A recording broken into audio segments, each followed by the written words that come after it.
Another big story today.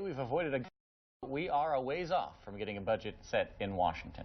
The deadline for the budget is next Friday, but it is complicated and there's a lot of work to be done. Here to fill us in on what's going on is Congressman Jeff Fortenberry.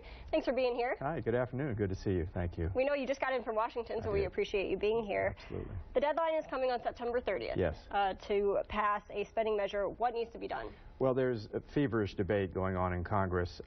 Now, I should qualify this a bit. Okay. What's going to happen is a temporary budget until probably December so that the government stays open. It moves the spending that is already set forward for a little bit of time with some adjustments until a full spending bill can be completed after these elections in the fall, probably in December. But there's a lot of moving parts to this. It's complicated. The end of the budget year is September. If this temporary measure is not passed, that could result in a government shutdown, but no one wants to see that. There's a commitment to getting this done.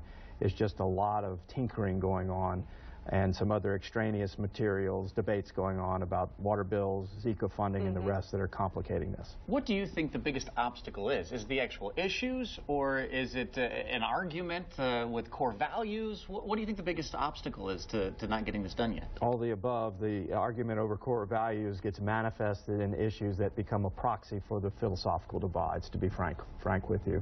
It's unfortunate, though, that it takes the budgetary process to have a broader debate about values, about principles, about policies, but the budget has become the vehicle now in our time because it's really the must-pass thing that becomes the way in which policy is hammered out.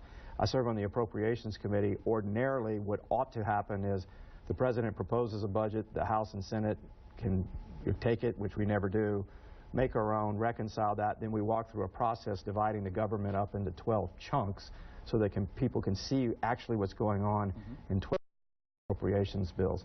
Those are then harmonized, and by the end, we actually have the fullness of spending before September 30th for the next year.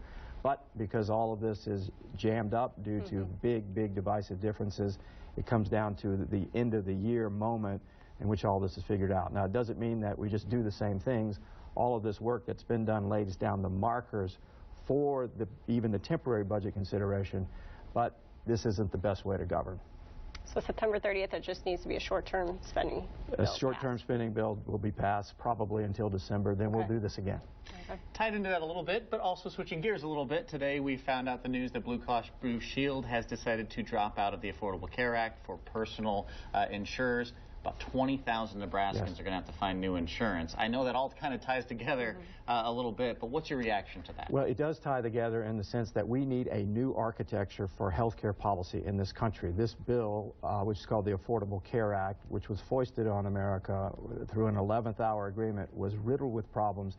Now we're seeing it manifested. Remember, you were supposed to be able to keep your own insurance, and you were going to save $2,000 a year. You have not been able to keep your own insurance, and prices continue to escalate way beyond even the $2,000 mark. So now you have 20,000 Nebraskans that do not have the choice any longer of Blue Cross Blue Shield because of the huge exorbitant cost shifts that are occurring and an insurer dropping out of this marketplace.